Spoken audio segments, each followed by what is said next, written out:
it's Are not. you breaking up? Yeah, I well, it's don't not have. breaking up. It's just not coming through clear. Like I don't know if you're on the headpiece or what's going on. It's just not. No, I don't have a hairpiece. Okay, It's just okay, my. it's better now. Go ahead. Go ahead. Okay, thank you. As again, greetings all, and I must address the panel and Dinus particularly because I wonder why we don't really, as Black people. Let me not confuse you by saying African because it seems the term African is affecting people in the gut, and I don't know why we have such a vitriol towards each other. You know, it doesn't matter where you are in the world. People would, as I speak to people, I will tell them I'm a Nigerian, and they will speak about my accent and where I am, and I'm thinking, are you thinking? Do you understand this life?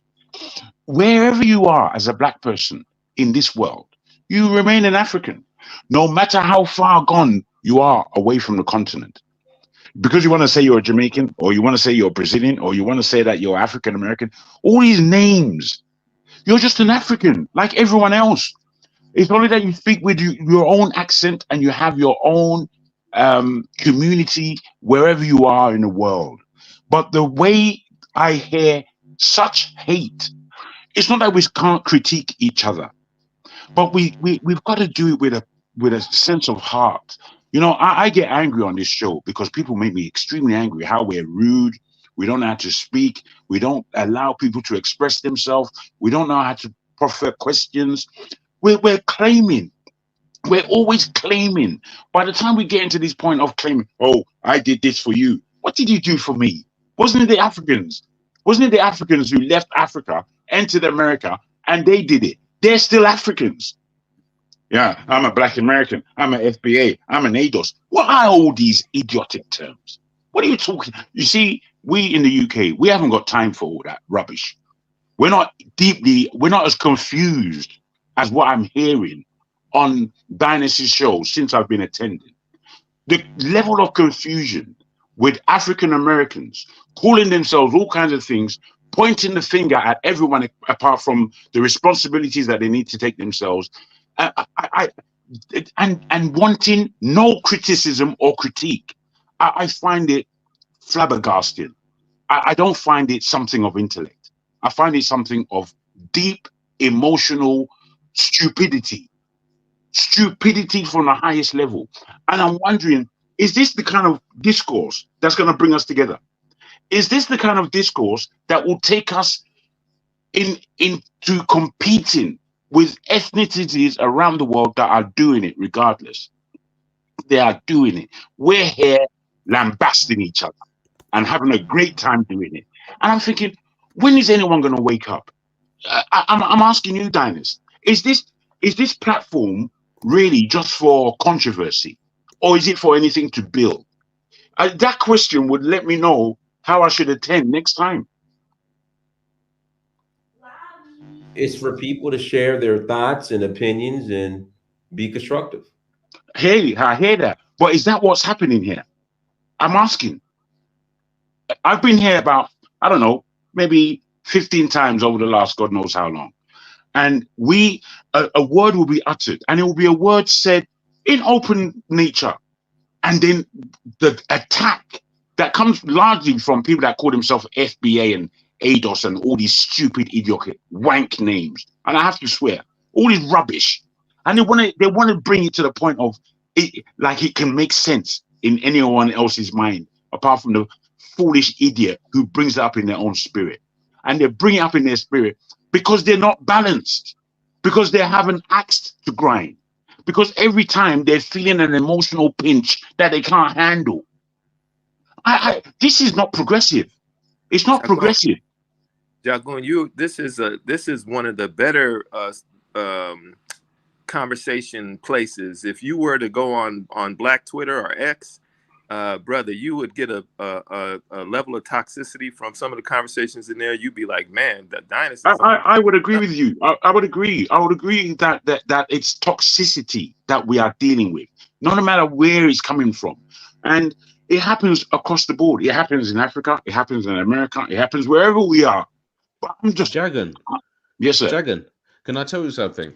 Now, about 5 or 6 years ago, I used to have a YouTube channel. People used to call me Jay Black.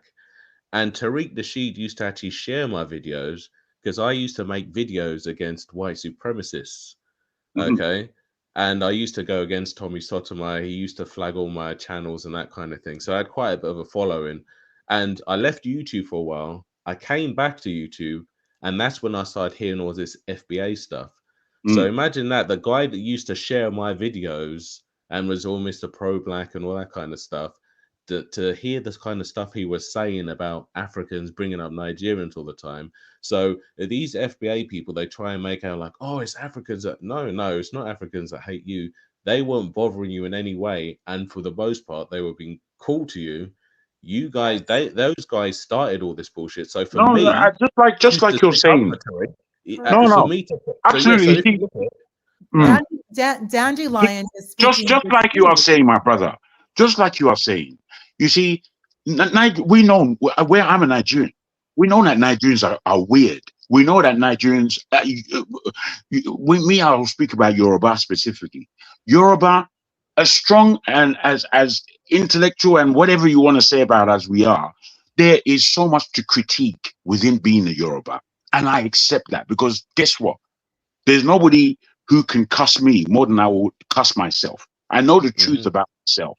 So in that, it's like we're not respecting that we have not just a point of view, but we do understand that we're not perfect. Why are people behaving like they're perfect? It brings me to the point of violence. I just feel violence in my spirit when these utterances come out because they're taking us exactly the wrong way. They're not taking us anywhere that is progressive. At my age right now, the legacy that I want to leave my children and my grandchildren is of the utmost importance. And for me, if the legacy that we leave for our children is in tatters, where they really they don't want to do that work. That work was for our parents and grandparents, but we have it in our hands now to do. Are we going to leave it in tatters for another 2-3 generations? Is that what we're going to do because our ego is hurt? Because we want to be the most important man in the room? It's almost tearful. But away from tearful, I really want to gun you down when you're talking shit. I really want to. Jagan, something to interject. There already has been quite a bit, and especially anyone who grew up in the United States, the vast majority of Africans came in the early 70s. So your parents did. So as a child, like a millennial, you're growing up in the 90s, and it was very, very difficult. It was like when I just think about like my brother and sister situation, it was very difficult with Black Americans. Just a lot of racism, and more than just the African booty scratcher comments, just like the actual physical violence. That's not racism. If I may, Jagan, luckily, that's different from racism. One thing that does occur is that African, I know this, like Nigerian families, they will put their children in private schools for numerous reasons.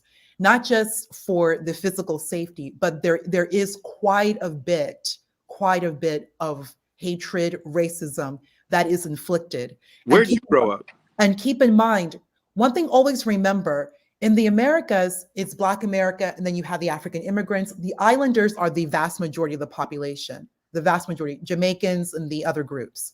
Back then, you didn't see that many Nigerians. So it's very small communities. That number began to grow in the early 2000s. Where'd you grow up? One thing that did happen is that with obviously the inauguration of Barack Obama, there was a calm, very short-lived. There was a calm because there's no way Obama could have won without Black America's vote. That's a fact. Furthermore, of course, Obama is, in Chicago, his wife, who by the own FBA ADOS definition, she is a Black American woman. Her grandparents were sharecroppers. She comes from a very, very strong line. Even on a different note, even with Condoleezza Rice, Dr. Condoleezza Rice in the Bush administration, things began to change really after his second administration, because the understanding was that there was supposed to be something done. He was supposed to do something for Black people, essentially Black America. Like, Dinah sometimes he makes the jokes about the Obama phone. which is a joke. It's Dines's joke, but the fact that there wasn't something specifically, I don't know what to be done, but there was something to be done, quote unquote. What? I don't know. We will never specifically know what they wanted to be done, but things really began to change and get even more difficult really within, like I would say, like the past 10 years. It's gotten like the vitriol has just gotten so much. And what's upsetting is because you and Dandelion, you're in the UK where Nigeria is like, I believe, second to the Jamaicans in terms of number, in terms of population. No, man, we're number one right now. We're number one. Nigeria's number one. Remember, it's a complete opposite in the United States. No. You see, this is not the point. I'm afraid. Young AA. Hold on. Well, let AA finish. Go ahead, then I'll pass it back to y'all. Just remember, you're the majority, and at the result, you're all Black in the UK. That's not the situation for us here. There's Black America, and Black America is America. They've been here since 1619. The English were not even able to successfully build settlements until a Black American, an African slave came. They had 3 other settlements, all failed, all of them, until Jamestown. And who did they bring? An African woman. Things drastically changed for them. So when we're looking Black America, I mean, FBA, ADOS, they make a lot of comments that they've always been here. I mean, essentially, if you look at the history, yes, they absolutely do have Caucasian, up to like 30% on average. And they claim they have Native ancestry, but then, I don't know if you know, Jagon, the Cherokee, one of the major civilized tribes, they also were slave owners.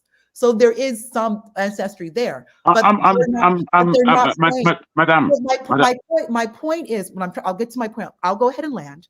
My point is that there is always going to be vitriol. Like you're saying that you're not understanding, and I see where you're coming from, but this is so part of the history because if you're Nigerian and you're coming. Wait, madam, before you please, Jug, let me finish, please, and then I will shut up. I will be sure, quiet. Okay. If you're coming here as a Nigerian, and this is the past 50 years. And the way Nigerian people move, and there was a word that you told me the other night, like when in the household, it's like the village, the mini village, and there's that expectation. And even though many of us don't necessarily speak Igbo or even Yoruba, but you're still raised in the culture, the expectation, the food, etc. You're hearing your parents speak traditional language. You're still going about the world as you are representing your tribe, and people pick up on that. People can look at you and know, and I said this to you, they know, they can hear it in your accent. They hear it how you move, how you behave in the workplace, how you move in school, in education, and that vitriol will come. The situation is we are the minority of the minority of the minority. If you're an African woman, you are not only you're a Black, which is a minority, you're an immigrant, and then you're a woman. So we go through quite a bit here because we're 100% by ourselves. I understand you. I'm trying to explain that this vitriol is just part of the You're welcome that we have to do. Okay, I understand you. I understand you. You use many words to say something that I think we appreciate. Where I'm coming from, as an African grown up in the UK, born in Niger, I'm a Niger born. I know Niger better than most, definitely better than anyone on this panel. Definitely. I listen to you all and I can see and hear you don't know anything about Nigeria. You know very little about Africa. You spouting all your hate. Vitriol has to be communicated to the point of development. If it's vitriol for vitriol's sake, I want nothing to do with it. It's poison. So I don't accept vitriol for zero. If we're not working towards a better tomorrow, what are we doing here is what I'm asking everyone. What are we doing here? Are we adults or are we children? Because a lot of time, when people cross me or people interrupt me and all things, it brings out a horror in me that I particularly don't like. But that horror is there. It's there. And I'll use it at any given time. My feeling growing up in the UK, dealing with my Caribbean brothers and sisters, and having gone through that initiation, we have now in this more or less come together. There's a deep respect that we have for each other. There's a deep respect that a Jamaican would have for the Nigerian and the Nigerian would have for the Jamaican. Why is that not the case in America? Why do we have to bring each other down as though it's a sport? I don't know why. All I'm letting everyone know. Because every time we do Wait, something that's please. Let me just land. African-related, we get shitted on and we Please get let treated me like land. throwaways. From my brother. Oh, sorry, is that Dinus? No. No, Well, it's that Jagoon, Kofi guy, that hold on. idiot. Daddy line. Let Jagoon finish, and then I'll respond. Because No, I've yeah, had that was this Kofi talking. Yeah. hold on, Daddy. I've had this conversation with Black people in the UK, and it's simple. It's just you guys have either pretty much you guys have came from your own nations. We Black America, Correct. we don't have a nation. Correct. And I don't, you see, all this, brother, as you said, let me land. And you're very correct, Dinus. You're very correct. And this is why I need you to interrupt people when they are talking so much hash. What you're saying is deep and it's true. The land base of the Caribbean, when they landed in the UK, they know they have home. They know. We who come from Africa and land in the UK, we know we have home. America's home is in America, and that's unfortunate because they are suffering under the pillage of the Western hegemony. They're suffering under that. But instead of them to understand that this is the enemy, why are they finding other Black people to become their enemy? How does that work? Target. Jago, let me answer. It's twofold. So number one, the Black people in the UK, for the most part, you guys come from your own nations that you guys fought for independence or were given independence or whatnot. Number one. Number two, then there goes, okay, well, what about Black people in Colombia? What about Black people in Brazil? What about Black people in other countries where they're the minority? The Black people in Mexico. They haven't experienced their own civil rights movement the same way Black people here in America have. So we have this idea that since now that we have full access to whiteness, like it's changed us. If that makes sense. It does make sense, and I understand that. So we don't have our own nation, but we're the minority. But because of civil rights, we have this idea that we have full access to whiteness. So it's a weird dynamic. It is a weird dynamic, and it's playing out. Because we're the only people. Before you come in, Dandelion, I just want to say this to Dinus. Yeah. I beg your pardon, Dandelion. I don't want to talk over you. If I can, my brother, please, if I may. The way I'm looking at the Black American and the Black American experience, I'm an old boy. I'm not young, and I've been looking at America all my life. And it's showed us in the Black world so much. It's taught us so much. It's given us so much. Without the Black people in America, it's just Europe. Boring. It will just be Europe. It won't be anything. It won't be the America that we know. The whole thing that makes America is the Black people in there. That's what makes America. You understand?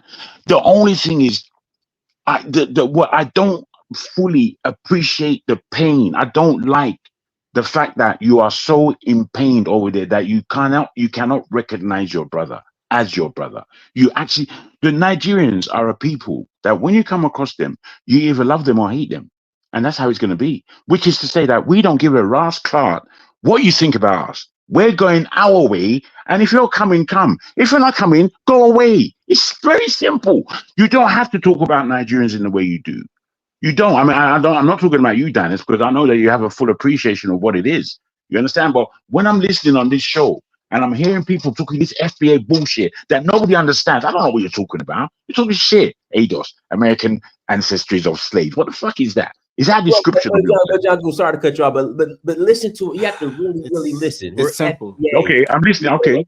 But you have to listen to what they say. It's not just we're FBA. It's simple. We're FBA. Hold on, let me finish. We're FBA. We fought. Can you break down what it means? Can you break down what the analogy? For example, if I go to Brazil and I move to Brazil, a Black Brazilian is not going to say, "Oh, if it wasn't for us, you wouldn't be able to come here." Because again, they haven't had that full civil rights movement. Same thing in Colombia, same thing in Mexico. But here again, we've had this civil rights movement, and then we're hyper visible, where it's like you know, I don't know. I don't know how to say It's it, but I just simple. hope it makes sense. Well, go ahead, Kofi. It's simple. Go ahead. Mm. When Can we I say when we say, look, you're black, and you say no, I'm Nigerian, we're like, oh shit. And then when we celebrate Africa in our own way, and you're like, no, you're doing it wrong. You're not African. These are the main problems. Yeah, You but could But that's just equate that to when we negotiation. come home to African let continent. me You could interject. But equate Kofi, see that to when we that's come that home Kofi. But to Kofi, that's the Africa. problem. But It's the Kofi, no, same thing. one mic. But Kofi, that's the problem. Like that doesn't represent. See, now what we're doing, we're stereotyping and grouping all Africans as if they think that way, and that's just not the truth. Yeah. Me, I don't see myself. I mean, I'm black in the political sense, but black doesn't mean anything. It doesn't mean anything. If you call me a Yoruba man, it gives me real centralized under. It gives me you're paying me respect, knowing who I am. You know who I am. Calling me black doesn't mean anything. I don't know why you can't wrap that around your head. It's a color. It's a political point. It's Right. not a culture. The black culture that we see coming out of America, it's the dross, the filth, the filth within our society. Wait, wait, We wait. don't control it, Jagu. We don't control it. We don't control none of this. We don't But control it. I hear you. We don't But control what though? The identity name of black. No, he's saying the culture that is sent around that we see across the planet, the world. Like when black people say, "Oh, these Africans want to be us," and it's freaking 50 Cent sagging in his pants, right, saying imagine, nigga. I'm like black, like you literally have black people who get proud, like, yeah, the culture, yes, man, want to be us. And me, I'm like, I don't attach myself to this crap. you But can't. but Can I, Jagu, can I when we chime in, look at Black please? American, Well, hold on. Wait, Let me wait, do wait. this. Let me do this, Shah. Let me allow Shah to speak, and I want to pass it back to Danny Line. Go ahead, Shah. Okay, so this again is a conversation that we're having, and we need to have it. It's a lot of elements to it. It's a lot of nuance to this conversation. My sister, who was about to just speak, I heard her speaking yesterday or day before about her experience as a woman in this country. But the history she tells, I don't know that history. I'm 61 years old. I remember when Africans were coming into the 70s, more so into the 70s. And even before that, right? Because they were in my community. Caribbeans were in my community doing things in my community. So I remember this. So in a sense, this vitriol and this violence that one has to protect, I don't know that history. And I grew up in a population where we had Africans in the Bay Area, especially in Oakland, San Francisco. So, and I grew up in schools in the United States. I grew up in the United States. And although we didn't have any Africans in our elementary schools, or we had Samoans and Tongans in our elementary schools, and we used to fight with each other, but once we got to know each other, that thing smoothed out. But we were kids, we were like in elementary school. So this violence that she's talking about, that's one thing. The other thing about this whole thing of blackness is really realized when you're in the world and you're among other people, and you find yourself like, oh, I need to link up with people that are like me. That's when blackness becomes a thing for you. Other than that, because I remember when I was young, Bloods wasn't identifying as being black. They were like, oh, I'm not black. I'm from Africa. Oh, okay, that's fine. Cool. This new last 10 years is some new shit. I don't know how long it's going to be, it's going to stay, but it is based in ignorance, and it is not the main history or the behavior of our people is what you see, Jagoon, in this last maybe 10 or 15 years. It is something, in fact, I don't even recognize it 15 years ago. This whole FBA and all of this stuff, this is, again, it is an example of where we're at as a people. There's a major shift that has happened as a result of probably generation, passing knowledge from generation, and from lack of propaganda, right? Lack of information, like this whole Black Studies movements that didn't touch everybody, and that as we fought to have it, it was knocked back down. White folks fought back after we fought it and took it. All the things we did, they undid it. So you have that, I think that's what we're talking about today. In fact, I was listening to a brother named Obinga. His brother's name, what is he? I can't remember. Junior. He's a junior, or Benga Junior's birthday or something. And he was talking about how he doesn't recognize who we are as a people lately. The conversations and the things that we're saying, the misinformation, the history that's off and wrong. It's some other shit. And I hope that we can come out of it. But I guess the only thing that's going to bring us out of this is education. And it's unfortunate because young brothers are on this whole thing of I'm not African. I've been out of Africa for so long, but we are a nation in a nation. You know, we could say that we have our nation. We are a nation in a nation, and our foundation is African as a people. Even though we're not from Africa, we're not born in Africa. Can I just Foundation quickly as just a say this people real quick? is Jonas, Africa. may I respond to Shaw? Jagan, respectfully, may I respond to Shaw? Is that okay, please? Well, I want to pass it to Dandelion first because he Yeah, wanted to of ask course. that. So let me pass it to Dandelion, and I'll pass the political calculation. I'll pass it back to Shakur. Go ahead, Dandelion. Okay, so what I'm going to say in regards to a so-called divide, I think it's just hyper inflated or hyper focused on the internet, because what seems to have happened is Tariq Nasheed is going around trying to convince people who call themselves FBA and convince them that Africans hate them because they're jealous and all this kind of stuff. So he creates a false narrative, then argues against the false narrative that he created. You see, Will Philip Scott, he'll do the same thing.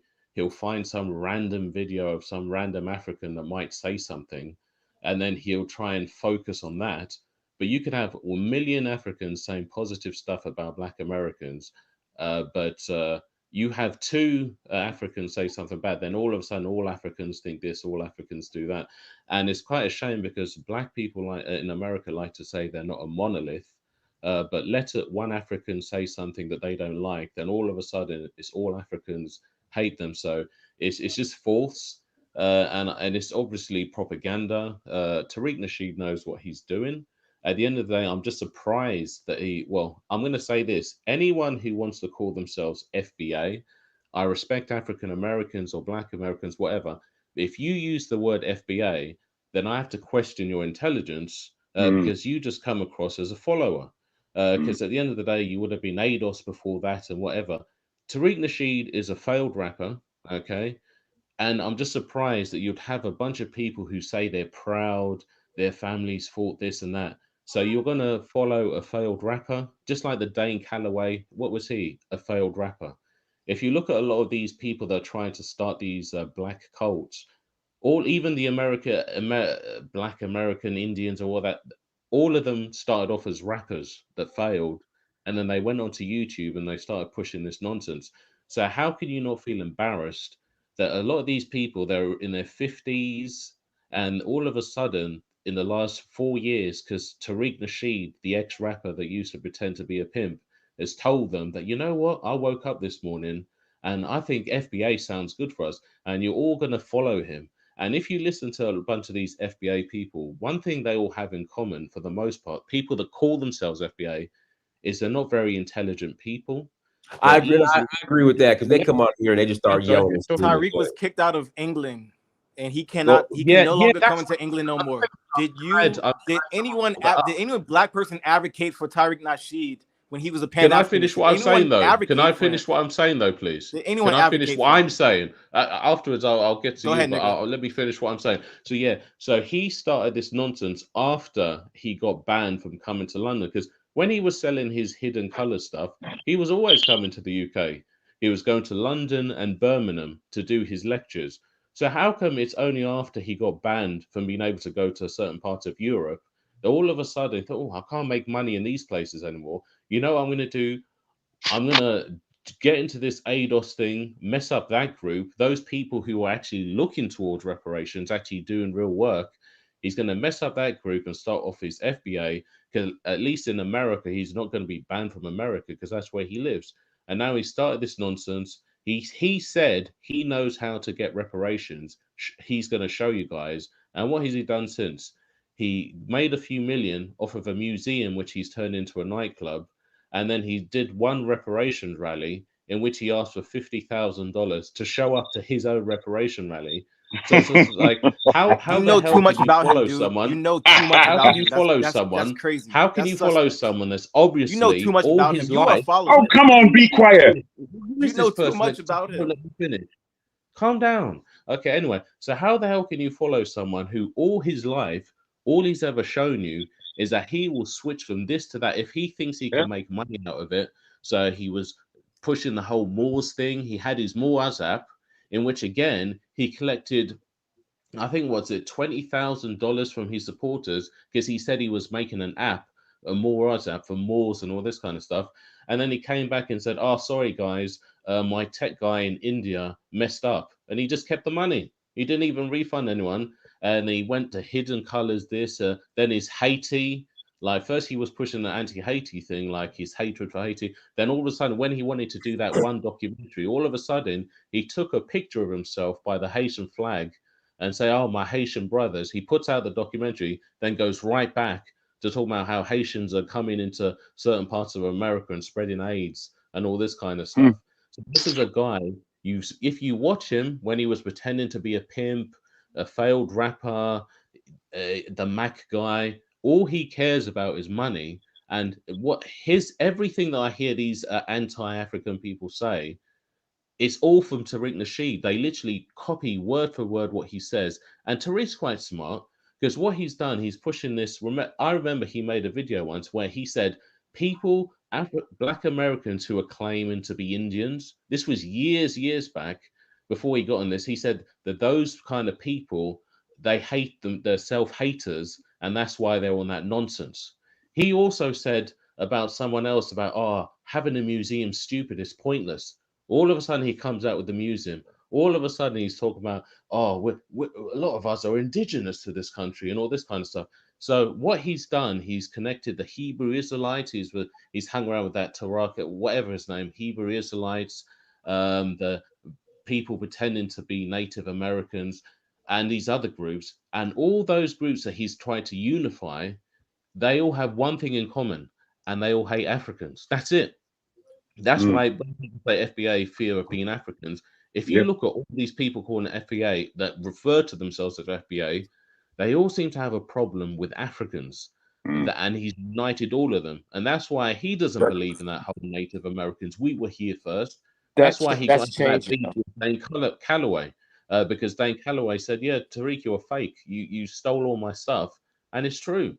So he's just a bullshit scam artist, and I'm just surprised. That's why another Race reason why. hustlers, mate. They're just race hustlers. You Okay, know, well, hold on, Jago. Let me, Daniel, are you done? Because I want to pass the Oh, yeah, political no, no, calculus. yeah, no, yeah, go ahead. Yeah, go ahead. Yeah. Our political calculus, go ahead. And I'll pass to you, Jagoon, and I'll pass the big black pause. Go ahead. Oh, great. Thank you, Dynas. I just wanted to quickly respond to Shah. I just wanted to say that one thing for myself, from how I was raised, was to really respect and understand and not take lightly the Black American experience in the United States. If I may just share something with you, when years ago, there was like a protest of the LGBTQIA people. They were singing "We Shall Overcome." When my mother heard that, immediately she became very angry and she made a comment. But the last thing she said is, "How dare you sing Old Negro hymn?" One thing that both my parents always knew: Black America is Black America, and there is no America without Black America. It all comes together as one. There's no divestment of who and what Black America is in this country. If it's not either the authors like Phyllis Wheatley way back when, just Negro hymn, the ability for song to push your way into progress, that was something that my parents always very much instilled in me. One thing that my father mentioned: there's certain aspects of American society that has foundations in Europe, but is very new and very American. If I may share two with you, Mormonism is American. It's an American religion with roots in Europe. For example, again, jazz. Jazz is 100% American. It is Black American in trust and in creation. Jazz, the rhythm, the beat has foundations in Africa, but it is Black American music. And we all know in the early 20th century, when we're looking at dance, even just like Josephine Baker, just giving one example, or Ella Fitzgerald, one example. These are Black American women born right here who singing, dancing, they were able to just present themselves and travel. Yes, the rhythm, all of this is ancestral rhythm, but it is Black American in trust, in ownership, and in creation. No one is going to argue or take away from that. We R&B, rhythm and blues, and then eventually hip hop. All of it, again, Black American culture, part of Black American society. And just like you said, Black America is a nation within a nation. But like from my understanding, it very much is its own unique ethnicity. Just like Africa goes by tribe, one in the Americas, it makes sense for a Dominican to say, oh no, I'm not Black, I'm Dominican. Right, you would say that because it is a nationality, but in the Americas, you're having an amalgamation of African ancestral culture, Dominican Republic, Haiti, Mexico, all of South America, Latin America, and the United States. You do have an African ancestry, which of course is mixed with Native American and Caucasian, but that African ancestral is unique and foundation, but you're creating something new. So it's not that Africa never is destroyed. It's that it just modified, it morphed, metamorphoses to something new, a new creation and unique here in the Americas.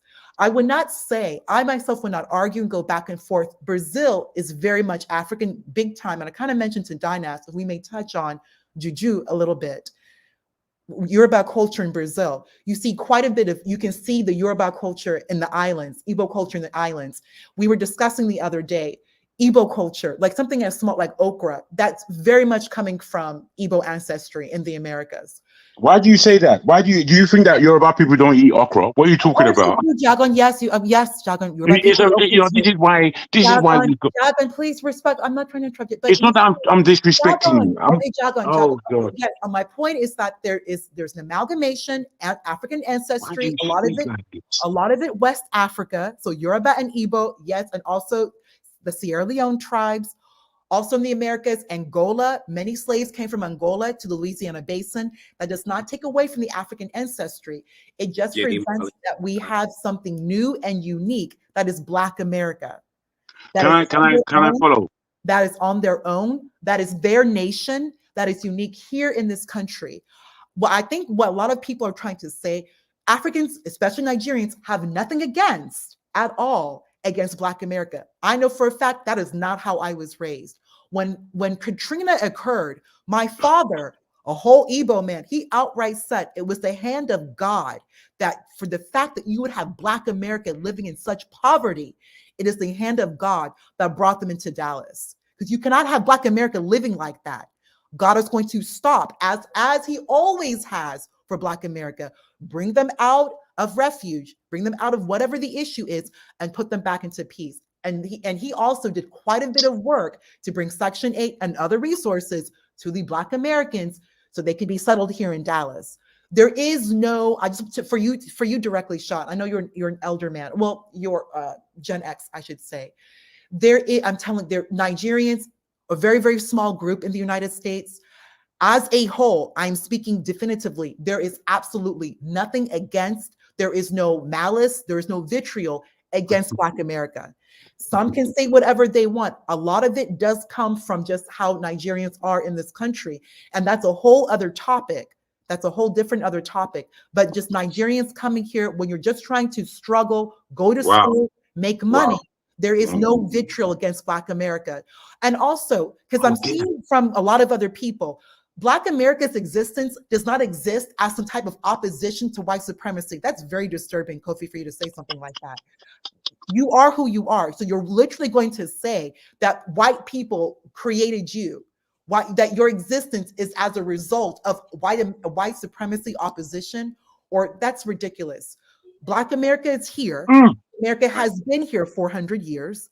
And it's its own unique nation. And yes, arguably, one can say even ethnicity. We all know Black American culture. We see it, especially within the past 100 years.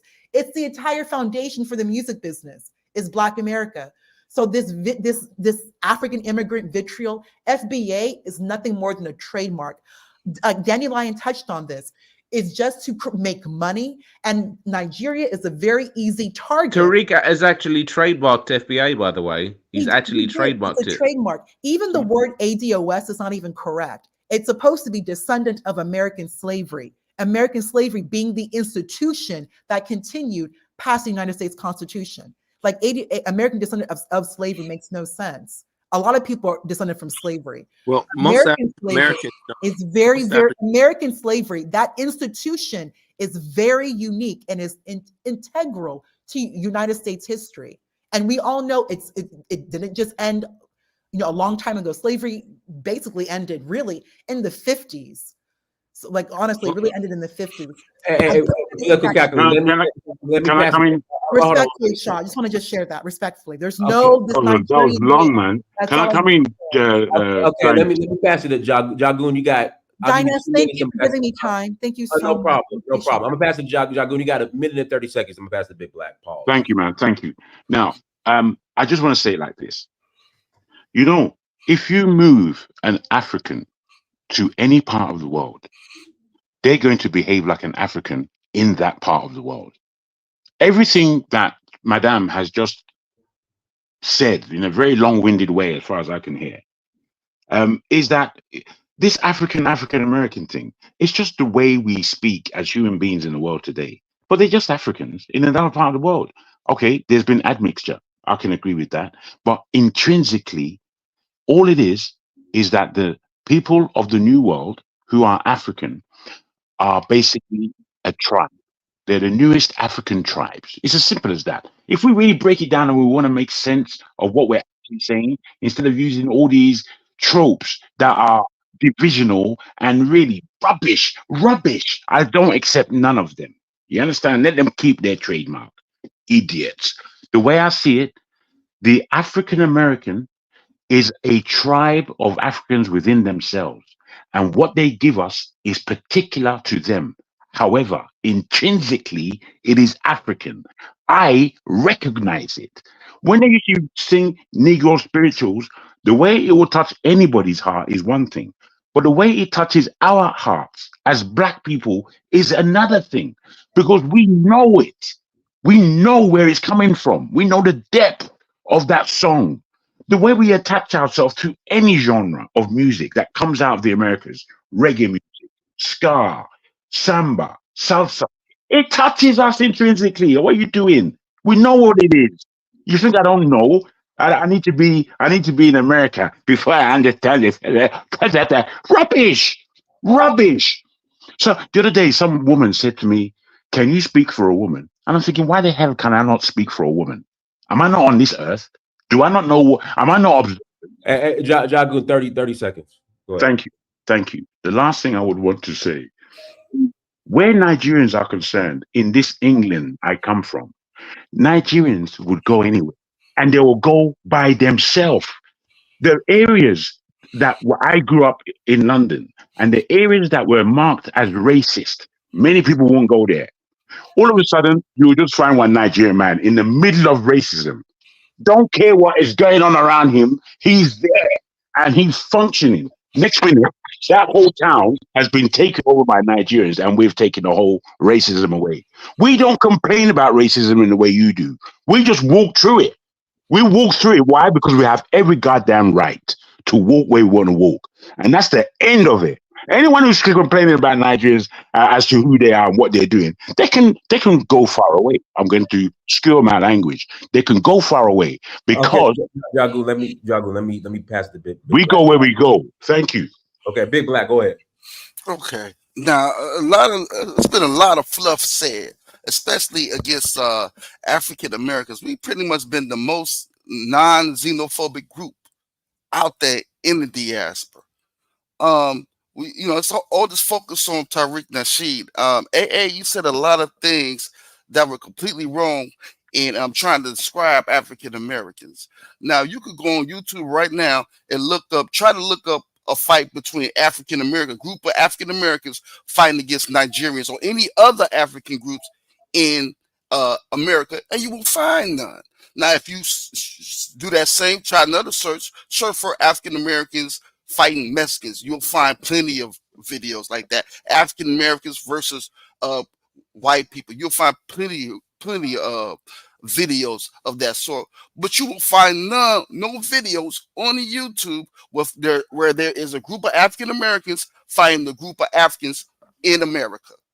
So to say that we're so xenophobic against Africans, that's completely wrong. The only thing that which has a little merit is the whole African booty scratcher thing in grade school. Really, it's really a grade school thing, and that was something we were calling each other before you all came. You know, Absolutely. you know what I mean? So this whole notion that that we don't want to be African, you all put a lot of what I hear a lot is a whole focus on Tariq Nasheed movement, but you all in the same breath say, well, Tariq Nasheed was a Pan-Africanist. Okay, there was a whole Pan-Africanist movement about 10 years on YouTube. Dr. Umar was like the biggest speaker in America pushing Pan-Africanism. So this whole idea that Black America has been running from Africa and we want to just cuddle up to white people is completely farce and wrong. Now, when you think about it, if you say, well, Tariq Nasheed was very Pan-African at one time and he did this whole 360, why don't we use our brain and say, well, maybe there's some unseen hands behind the scene that's making these turns. And, and this whole notion that African Americans are so emotional and we complain this and that. We're standing on our ancestors' shoulders, from the civil rights movement to, slave revolts to Jim Crow fighting against a lot of different things. There's a saying that we say, closed mouths do not get fed. We're going to say something. And we're going to continue to say something. This whole idea that we don't fight and then comparing us to Haiti, which is pretty much let's say this: New York is 4 times as big as Haiti. Now, if you put African Americans in a situation like that, we'd have been free too, because we'd have secured all the border. So we've been fighting against the powerfulest nation in the world that all the nations are pretty much scared of.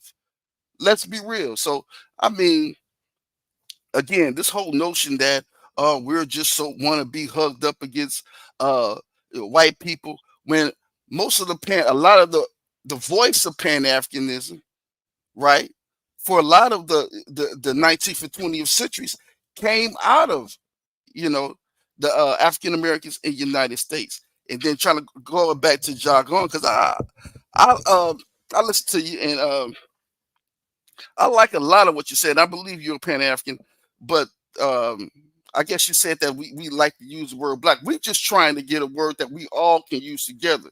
When we say black and African, we use that interchangeably. I understand that, bro. And all I say is that it is a political term. Let's be serious. It's a political term, and it is not a nation term. A nation term amongst us as a people has to be African. We have to be clear. African. Exactly. Yeah, I agree with you. I agree with you on that. Too. That's why I don't follow the FBA, because I've seen that from the get jump. It was a way to take the African. We went from black to African American. It was a way to take the African out of our name. So I was against that from the jump. You understand what I'm saying? But now it's more interchangeable, because now what I'm seeing is a lot of Africans and a lot of other diaspora calling themselves black. Because I'll give you an example. I was in class and a lady from, I think she was from North Africa, and it pissed me off. And she was making a speech in front of this big crowd, and she was saying how I don't like how Africa, when people think of an African, they always think of a black person. I'm African too, and I'm North America. I'm not black. And then people cheered on and this and that and that. So there's a thing where you got these white Africans trying to claim the term too. You see what I'm saying? So what all I'm trying to say is, on that note, pretty much we use a lot of us use black and African interchangeably. You know what I mean?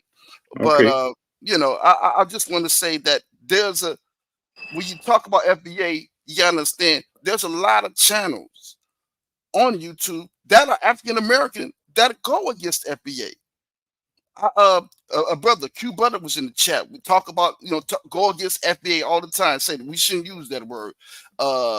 Taharka Bay doesn't like the term FBA, pushes Pan-Africanism. So there's a lot of channels that are African American, quote unquote, right? But are rejecting the word FBA. So again, this whole fight, this FBA fight, it's just it's an internet fight. It's a And distraction. It's a major distraction, brother. it is a distraction. It definitely is a Absolutely. distraction, but it hasn't spilled out into the streets of America. Yeah, As I disagree. okay, how do you disagree? It started, but it's still very African minimal. American. It has started in Very the streets. I can tell you right now, I'm in the Chicagoland area. Nigerians live in black neighborhoods amongst us. There's no problem.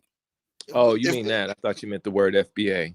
No, I'm saying like no physical altercations, groups against groups. No, none of that. So don't think it's like that, Jargon. That's completely false. No one's getting attacked because they're Nigerian. There's no group of black Americans saying, we're going to jump this Nigerian. We don't like him. No, because we see and that doesn't happen with Jamaicans and none of that, because we see ourselves when we see them. We know that they're from a different land, right? But we see ourselves. It's like, wow, it doesn't even make any sense. It doesn't even compute in our head. A group of black people attacking another group of black people because of ethnicity lines. It doesn't even compute. So I think and on the same token, I think it doesn't even compute in their heads. They're like, it's like if anything, we're not gonna say nothing to each other if tensions get high.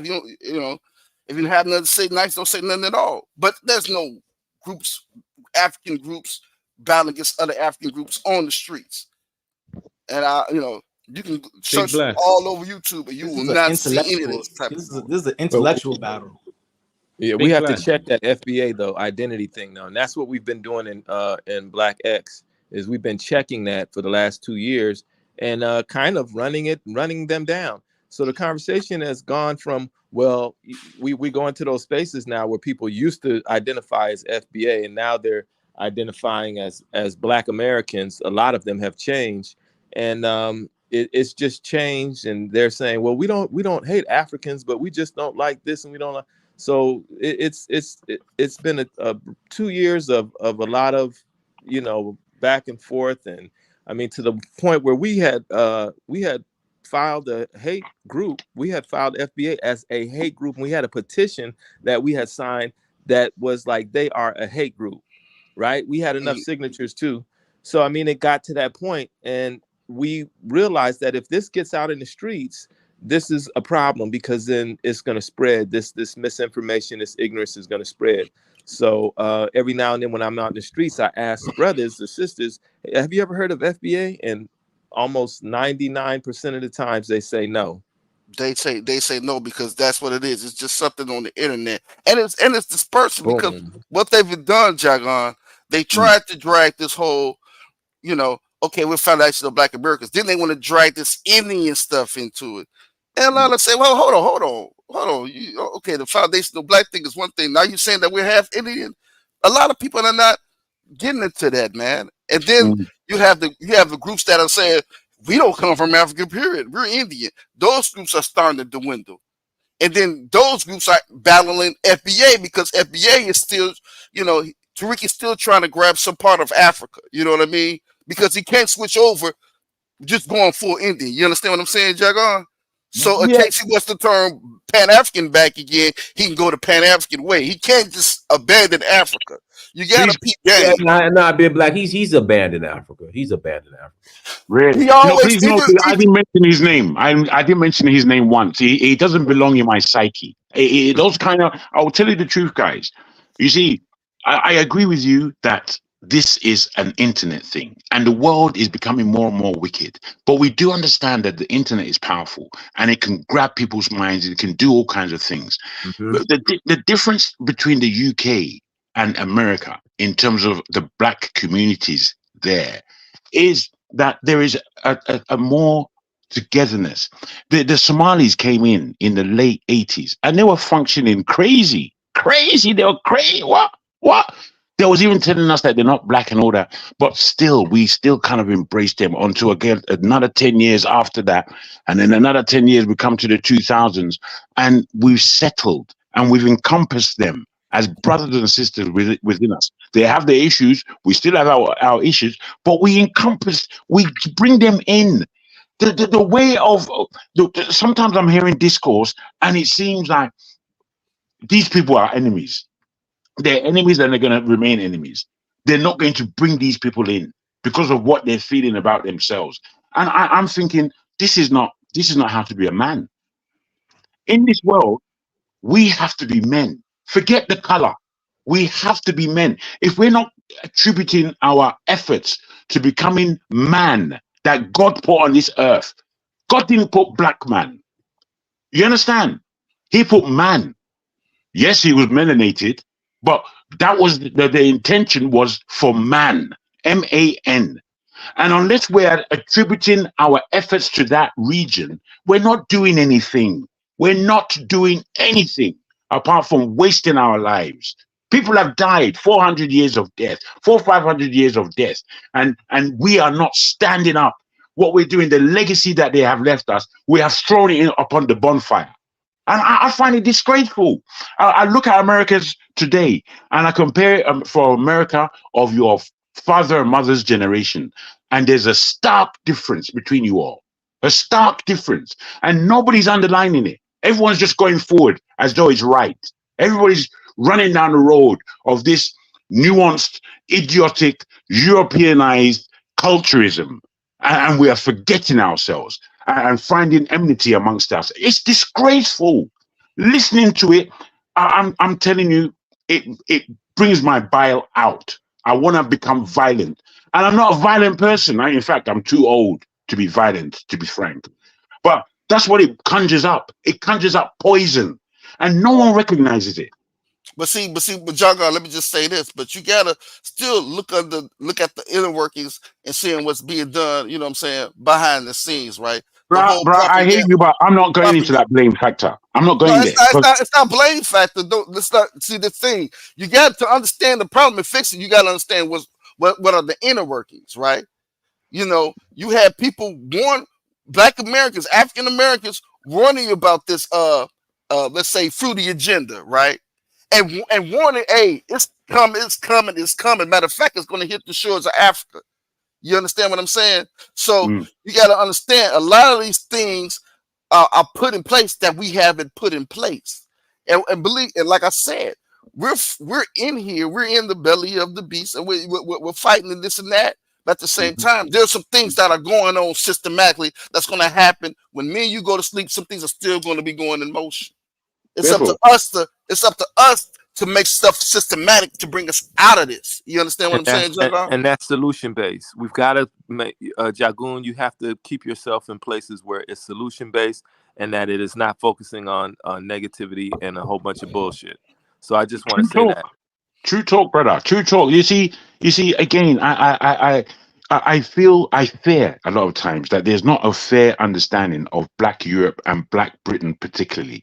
And I would say against Black Britain that we have been quiet. We haven't really taken on a responsibility of Pan-Africanism to a large extent. However, it's still here. It's here, and there's a lot to learn from Black Britain. And I didn't really want to say it because, you know, the learning of Blackism, if you like, in a political sense, has come from the States. And I've applauded it. All my life I've applauded it. But I don't believe that Black Americans realize that there are Black people all over the world suffering in similar ways and bringing out their own remedies to the spoils that are around us. This UK, this is the belly of the beast. not America. Believe me, if you understand this history and how it's playing out, you know that the manipulation of global affairs comes more from Europe than anything in America. Jaga, but then what would you say? Let me just That's find real probably quick, Jaga. Let real me just quick, say this. Bros, Let me just say Bros. this. I beg Let me you, just I'm say this. begging. I'm begging you, Jaga. Wouldn't you say that's the reason why it's been kind of a little bit quiet on that side? Because I kind of agree with you. I hear you, man. What I'm saying is that there is this place, there's this place in England, and it's in the beautiful affluent areas where normally everyone is free, but there's a couple of buildings along the Thames that people don't know what these buildings are, and they are the depth of um, occultism, the depth of it, and what they practice and do there within the archives of what do they call this? Um, this oh God, sorry, I beg your pardon, or the Wiccan America. to that kind of effect, the establishment, cross and bones. What's that again in terms of the term? Freemasons. It's a cult. Freemasonry. Freemasonry. Thank you. And when you see what that building is, the writings that they have on their walls, and who goes in there. And in the 1980s, I was hot on researching these mofos. You understand? I looked them. I would sit down for 4 hours outside this building watching who's going in and out. Prime ministers. You would just be seeing them running in and running out. And you'd be thinking, what is this? What's going on here? And then you start reading their manuals. And then you understand how they're holding the whole world. And then we are fighting with scraps on the ground. And I'm thinking, we've got to mature rapidly. There is a lot of work. You see, all these things that we're doing on the internet. Me, that's not all I'm doing. I don't. I come on Dinah's show, and there's a brother by the name of Rudolph or Conquer. He does a show, Have Your Say, and I'm there. However, this is not what I do. My business, Expo Africa, is a global business that deals with investment into Africa. UK Black Links. It was a Black business directory that basically pulls the 20 million pounds, sorry, 20 billion pounds that 3 million Black people spend. We are spending the spend power that we have in the UK. Black people don't need to be suffering in this country, but we are suffering because of our selfishness and myopic nature. And I'm saying that, look, the actual tools and the materials that we need to bring ourselves out of the mayhem, rubbish, we actually have them in our hand. And when we complain, point the fingers, cut each other down, I just know that we're not getting anywhere. In this country, the Indians, they have a fund of 500 billion amongst themselves. 500 billion. That's what they have in England, not in India, in England. And when you see the way that these people are moving in this country, you know that we haven't got a clue. As the Yoruba would say, Oti Shekona. Oti Shekona, which is to say you can't even see him anymore because he's gone round the corner. You can't see him. And we're here cussing each other, cussing the daylights out of each other, upsetting our spirits. I fail to understand it. I can't, I refuse actually to understand it. Apart from to call ourselves children. We have to understand it, though, Jagoon. If we're going to change it or we're going to, find the solutions, we've got to deal with the reality of it. We've got to understand what it is, and in understanding it, sometimes you work with it. You work with it in a way in which it seems not counterintuitive, but it seems like you're not really. I wish I could give you an example. I know exactly what I'm saying, and I've thought about it. But there's things that we do in our personality. We love nice things. We are into art. We like beautiful things. We like to wear them. We like to, have fun party. We like to do all these things. So we need to study and learn ourselves so that we can use those things to organize, because at the end of the day, if we're not organizing and we don't, like, if we got to have food at the meeting, which is becoming a thing of the past because people want to meet in virtual, which is a tool, but it's weird to me. Weird is you don't know how weird it is that, you know, people don't even want to meet in person anymore. We got to have food at the meeting. Have food at the meeting, but we have to organize, and we've got to be serious about it, because time is not on our side. It's And not. It's not. Let me, Bruh, let me, let me say this real quick, no, no, Jay. let's just understand what my man's ended with. Time is not on our side. You know, that directly is a proper understanding. If we get with that understanding, I believe that is the mark of change. Because time definitely ain't on our side, bro. I You want to say know? this before to the dynasty, because it's been a sentiment going on, man, and I just want to talk to you, brother to brother. It seems like, you know, like, I understand, you know what I'm saying, you're Nigerian now, you understand what I'm saying, but it seems like when people like AA get on the panel, and she like spews a whole lot of lies, it seems like you just sit there and it's and the lies that she spew can cause a lot of division. Like, I could talk to Jaguar, and I could see his passion, and even though some things I don't agree with him, I could see he's Pan-African at heart. A lot of things that she spews is anti-Pan-African, and it causes a lot of more division than bringing us together. And I'm like, you know, Dinah, you gonna say something? You gonna let her, you know, you gonna just let her rock out with this anti-black hatred? It's like we're not gonna never want to be African, or we just hate Africa. Well, big black. I'm Black American. Big black. I'll give you a prime example. When I first went to Africa in 2011, if you only like the most ignorant, dumbest comments, the people who were trying to convince me not to go the most wasn't white people. It was my own brothers and sisters. It's just the reality. The average Black American has no connection to Africa and doesn't want a connection to Africa. She's not lying. When she says as a whole, it's a lot of us. Am I wrong?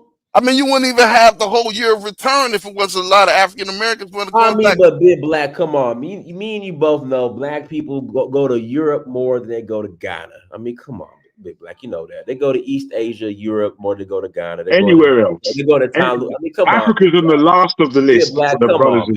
Come on, yeah, man. We know the score.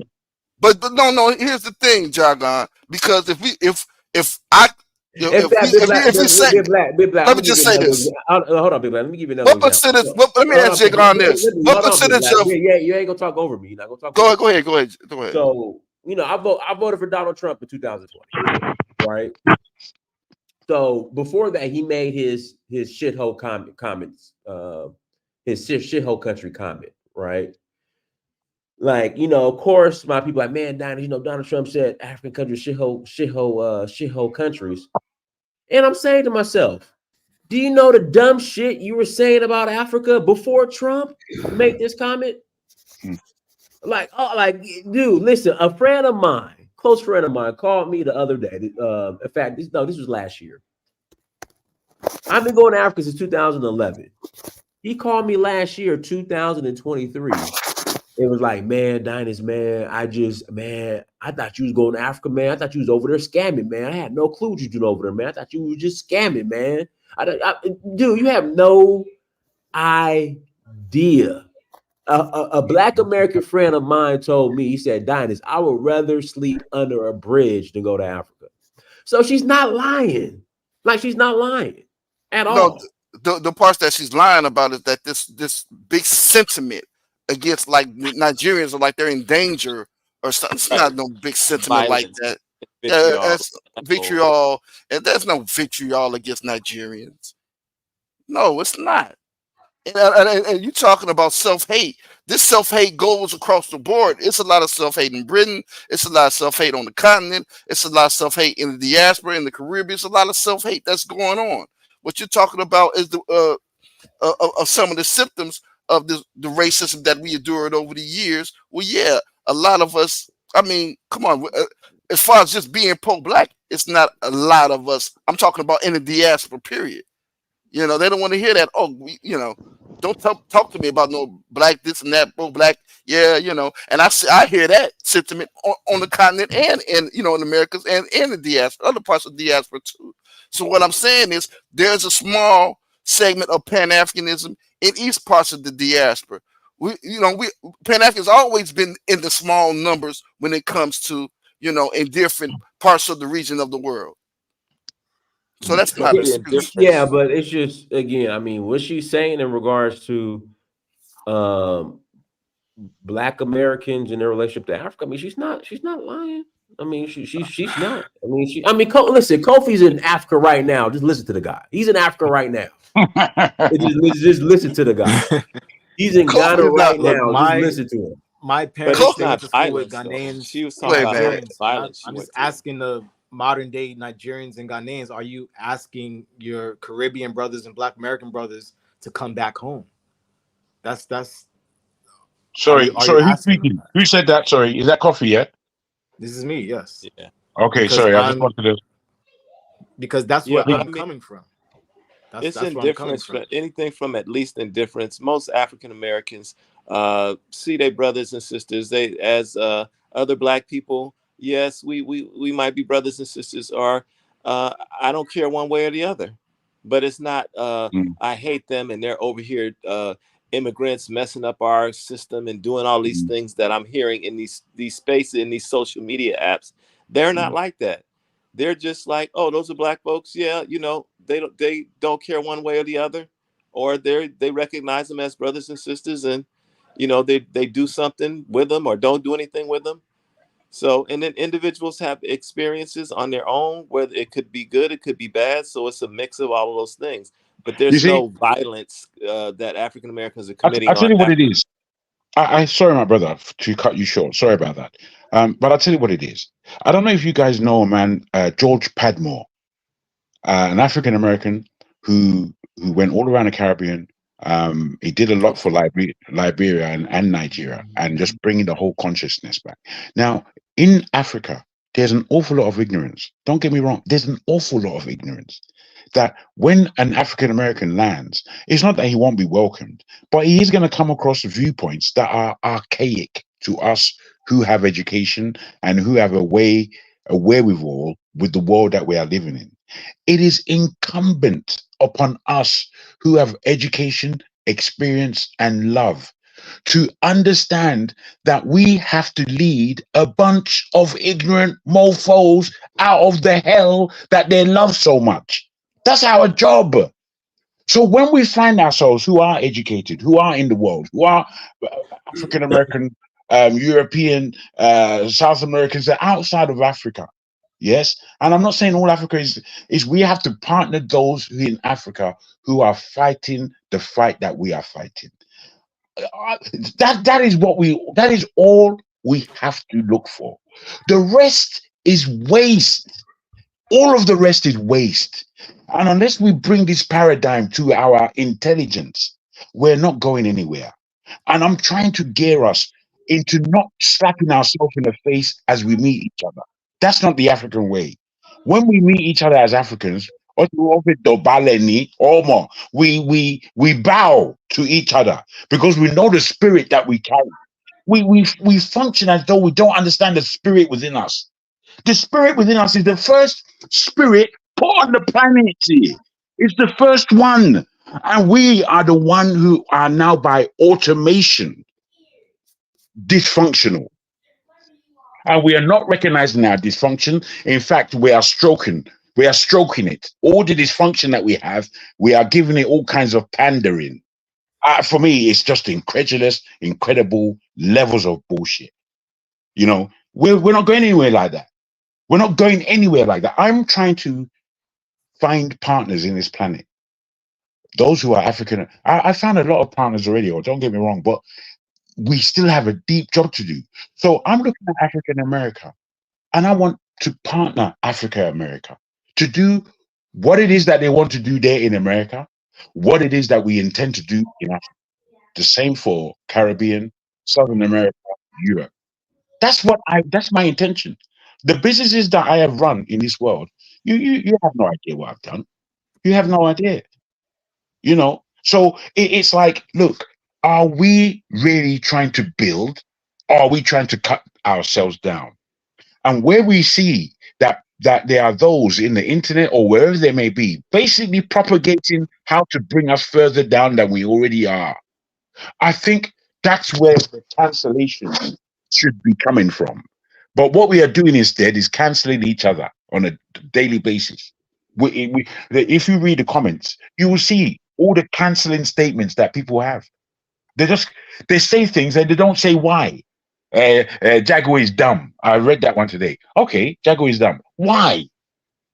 Is it not dumb just to say that? You're not giving any reference. You're not doing anything. You're just writing your bile. I'm unimpressed. I am completely unimpressed with us as a people. That's where I stand still. Yeah, guys, we're going to close out. Look, like I said, I mean, what she's saying in regards to, African Americans' relationship to Africa. I mean, she's not lying, because trust me, I get, like, when I first started going to Africa in 2011. You have no idea the amount of No. just ignorant questions I was getting and the hell I was getting. Like, what the hell are you doing over there? Are you scamming over there? Do they have hotels over there? Be careful. They don't like us. They're gonna rob you and steal from you and kidnap you. And you have absolutely no idea. Like, and this was coming from our people. So I mean, she has a point.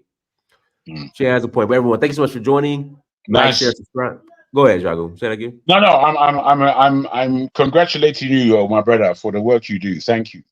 Oh, no problem. Thank you. But Big Black. Again, you have absolutely no idea the amount of just stupidity and ignorance that was coming my way when I was going to Africa. But it's funny that, but I would say this, Big Black, is interesting now, because I have people coming around and like, oh, Dynasty, because I've been going so long, and the thing is, I've been consistent.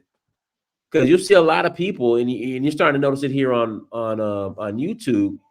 People who are going to Africa, and after 4 or 5 years, they're burnt out, they're tired. Oh, we ain't really African anyway. They not one of us. We ain't one of them. But I've been consistent and strong since 2011. So people see that. And so even the people that are like, Dynasty, they gonna kidnap you. Dynasty, they don't like you. Dynasty, what you doing over there? Dynasty, is you scamming over there? Dynasty, you gonna get sick with malaria. All those people, some of them were coming around and saying, hey, Dynasty, maybe one day visit.